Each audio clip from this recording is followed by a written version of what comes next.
Sa simula pa lang ng laro mga idol ay may dedicated play na ang Houston dito kay Jalen Green. Kita nating may pick si Alpi para makapag-cut sa loob si Jalen Green dyan. Testing na play ito para sa mga natutulog na players sa depensa. Mabuti si Gafford hindi tulog. Umusog siya dyan para hindi sila magkaroon ng lob play. Pero syempre may continuation nga po ang play na ito. Sabay may kita nating nag-communicate naman din ang Dallas sa depensa dyan. Sabi ni Clay kay Luka na siya na yung lumipat dyan kay Green, in which yun naman din po yung nangyari. Series of screen nga rin po ito para kay Jalen para sa tres na ito. Nice play din.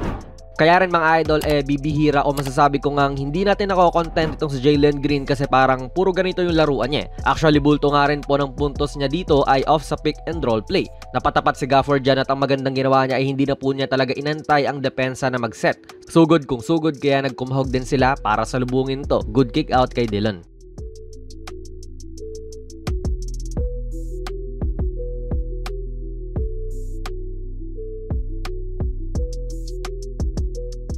Again, ang play para kay Green ay mga screen series. Una ay dito kay Alpi tapos sunod kay Brooks naman. Kung naaalala ninyo yung sa NBA Finals itong huli ay ganitong challenge nga din talaga ang nakakaharap ng Dallas na inilalagay ng kalaban si Luka sa ganitong mga on-ball defensive assignments. Ang dali lang talaga naiiwan ni Luka doon and very good din talaga si Green sa pag-navigate kontra sa secondary defender. Meaning dito kay Washington ngayon. Mahirap to in real life talaga, like kunwari ako. Kung nakikita ko ng may bigger player na sumasalubong sa akin, if-a-floater ko na lang yun Pero ako naman yun, weak link lang ako Though dito kay Green ay nagiging strong enough na siya para mag-initiate din ng contact. Ganda ng finish niya rito.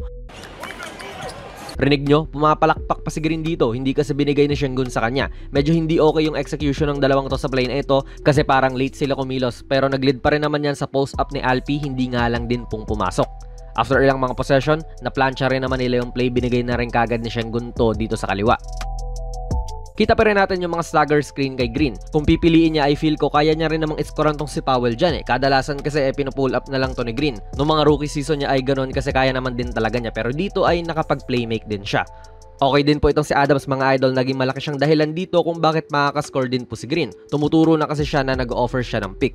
Sabay sinabihan niya si Green na ilayo na muna. After nun sinabihan niya po itong kampi niya na lumayo rin. Bakit? Para syempre mas malaki po ang space nilang dalawa rito sa kanan. Empty side pick and roll po ito na makakasiguro kay Green na tatapat ang big man sa kanya. Solid din kasi mag-screen itong si Adams so no choice po itong si Powell kung hindi tumapat dyan at depensahan siya sa perimeter. May mga tendencies nga rin po ito na bigla-bigla na lang din nagpupull up. So yan din po ang dahilan kung bakit maganda ang drive niya. Hindi pa nga natawagan ng foul yung kalaban Overall, very good din talaga si Green this game sa pag-handle dito sa secondary defender nga. Although hindi ganun lagi. Like dito na kinulang siya sa contact to the point na na-absorb lang din po ni Washington yun nung maayos. Maybe kulang siya sa space din talaga kaya natapal din siya.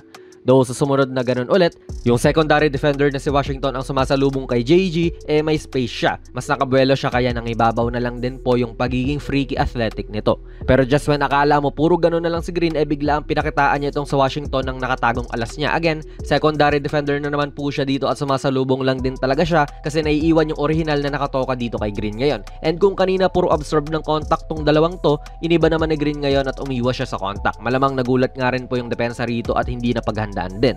Dito kumpiyansa na lang din talaga siya and syempre patient din sa atake. Good defender to ngayong si Marshall yung katapatan niya. Pero ang depensa kasi ng Dallas switching nga rin po. So habang nagsiswitch si Luka sa kanya ay doon na rin siya nag-decide na pakawalan to habang malayo pa. Dagger din.